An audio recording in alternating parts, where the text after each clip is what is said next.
You have been approached so many times, Emma, for your books to be adapted by Hollywood. And you'd always kind of said no and stepped back. So what made you go, all right, Lenny Abrahamson, I'm going to trust you with this book, Room?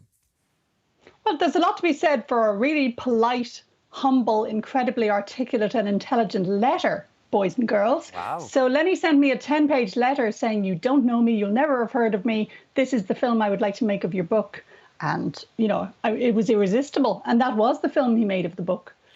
So I've had a great experience in the film industry, which is not at all something that every novelist goes around saying.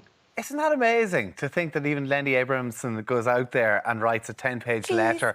Well, listen, when you want something and you want it that much, that's what you're willing to do. And of course, Brie Larson, I don't know, did she write you a letter as well? But I mean, what an incredible character she played as well. That went on, obviously, to win an Oscar for the best female.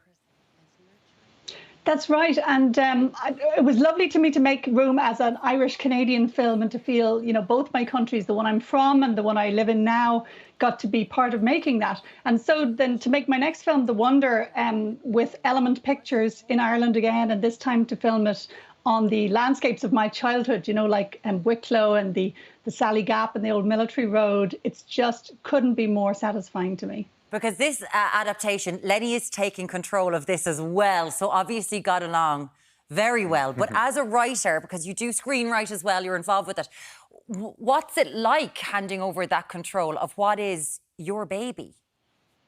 I don't see it as a loss of control, it's collaboration. Lenny's not the director on this one, Sebastian Lelio is, but Ed Guiney, our producer, is the same as with Room. And Element Pictures, I think, are incredibly good at bringing together just the right people you need for each project and making every film with that kind of passionate focus on art, which in fact often has good commercial results as well. You know, you get to the prizes and the Oscars and the big sales by focusing on making the film as beautifully as possible. So to me, it's a kind of, you know, it's like having a party. It's all a lot noisier and livelier than your quiet day at home, but it's also a lot more fun. So film and theatre both have that collaborative quality for me that I find as such a great kind of shake-up, you know, in what's usually a very quiet writing of novels life.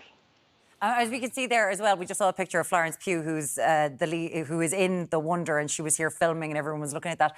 But Emma, you were in The Wonder as well. But I was in it briefly, like so many extras. You know, I spent a morning in a very painful corset.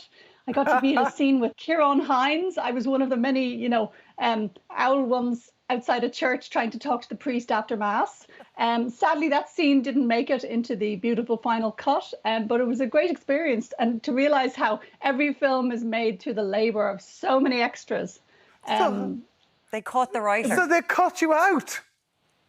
You know, I was perfectly happy for the scene to be cut because it's all about making the film flow the way it should, you know?